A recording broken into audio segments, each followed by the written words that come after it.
Washington Pod presents Earl Nightingale. What are your powers? There's something, probably several things, that you can do especially well, that you most enjoy doing, and which will automatically provide the greatest service to others. Are you ready to discover through experiment and reflection what course of life will fulfill those powers most completely? Now that's being true to yourself. That's integrity. That's reasonableness. As a radio listener wrote to me one day, there's little we cannot accomplish as persons if we manage the conquest of inner space. Being truthful with ourselves means taking the responsibility of making the best use of what we have. And what do we have? We have our underutilized minds, our abilities, our talents, and time. These are our possessions. This is really an immense amount of wealth that belongs to each of us. And it's the investment of our wealth which will determine our rate of return. Our mind, our abilities, our talents, and time. No one can take those away from us. We take them with us wherever we go, and they represent our true wealth. That's what makes the human being autonomous, although most people don't know it. They remind me of the horse or elephant that meekly does what it's told or directed to do. It's completely unaware of its own strength. It doesn't know how easily it can do what it wants to do, and millions of miraculous human creatures live in tiny prisons of their own fashioning, completely unaware of their powers to be free, to do what they would most love to do, and in so doing, reap a harvest beyond their wildest imaginings. They are slaves to their ignorance, and follow each other around and around like so many processionary caterpillars. How have they invested their wealth, their minds, their abilities, their talents, and time? They're not even aware of it. As with the ownership of wealth of any kind, it's left to us to decide what use we'll make of it. We can squander it until it's gone, spend it in a helter-skelter, hit-or-miss fashion without much purpose or meaning, or we can invest it with intelligence and purpose and receive an abundant return, a return which will more than provide for our families all the years of our lives. The choice is ours, and it's here that integrity comes into the picture, for we're the only ones from whom we can steal time, talent, ability, and the use of our minds. It's making the best use of what we have, what we are, in the time that's been granted us. Sound simple? Well, truth is always simple and uncomplicated. As soon as we properly invest our true wealth, we place ourselves above competition. We're no longer competing, we're creating. We're understanding something that the great majority of people have never known. Here is the foundation upon which every great career has been built, in every field. So invest in that yellow legal pad and a few ballpoint pens, and in your own best quiet time, start making notes. Here are some givens in the success department.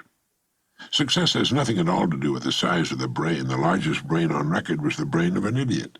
The smallest, the brain of Anatole France, who won the Nobel Prize in Literature in 1921. Some of the world's greatest people in every field are or were short, bald, and fat, some tall and skinny, some were brilliantly educated, some had little or no schooling. The person destined for greatness is the person who decides for himself to follow his or her strongest suit. But truly successful people all have one thing in common. They all follow, consciously or unconsciously, the law of cause and effect. They're true to themselves. Although most people will give lip service to the idea of integrity, they're really not at all sure about it. With a great majority, it's often a matter of expediency. If it's expedient to be honest, fine, they're honest.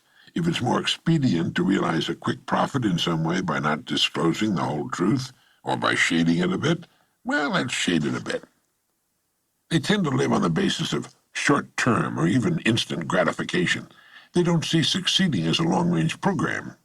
They don't know about what I like to call the unfailing boomerang. Every time a person does something dishonest, whether it's small or large, whether it's stealing a pair of pliers from the plant or embezzling $10,000, he's throwing the boomerang. It's the same with small dishonesties, with manipulating the truth.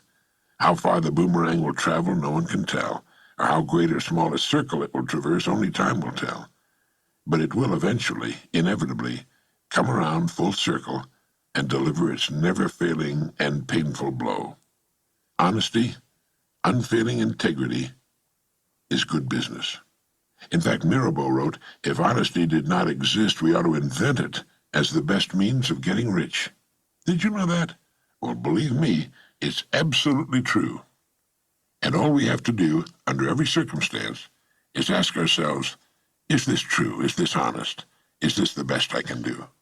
And if it is, go ahead with the happy realization that we've put in motion the right cause and know that the effect will take care of itself. Our only hope of real success, of winning the hearts and minds of the people we serve, is in helping them in some way and thus improving their standard of living. But if we're content to give less than our best, we're actually working against ourselves.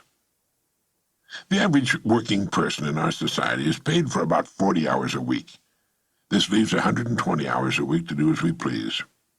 Never before in the history of humankind have we had so much free time. That's 120 hours a week if we sleep 8 hours every night, 3 times as much time as we spend on the job.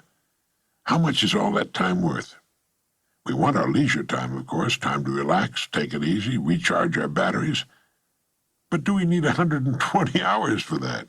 Our greatest enemy has never changed, and his name is ignorance. And the greatest ignorance of all is the mistaken belief that we can ever receive more than we truly earn. Sooner or later, there will be an accounting. Every day, for good or bad, we're throwing the boomerang, and just as the punishment always seems to be greater than the offense, the rewards are also out of all proportion to our honest efforts. So let's summarize. What do we mean by integrity? It means giving everything we do our very best. It means being true to ourselves and to every other person with whom we come in contact. This gives meaning and comfort to our leisure time. Our rest has been earned. We know we'll move ahead toward our goals simply because we've become remarkable people. We cannot go unnoticed. The person of integrity is always needed in every undertaking. It means the willingness to keep an open mind, to look for truth, wherever it leads, all the years of our lives, to check things out for ourselves, to weigh what others tell us and make our own judgments. It's knowing that there's always a better way to do everything, and then a better way still to do that. It's looking for that better way in everything we do. It's realizing that the person who does not read is no better off than the person who cannot read, and that a person who does not continue to learn and grow as a person is no better off than one who cannot. It means that we must walk with integrity every day of our lives if we're to truly reap the abundant harvest all the years of our lives. It's realizing that the greatest joy a human being can experience is the joy of accomplishment. Remember to think of your life as that plot of rich soil waiting to be seeded.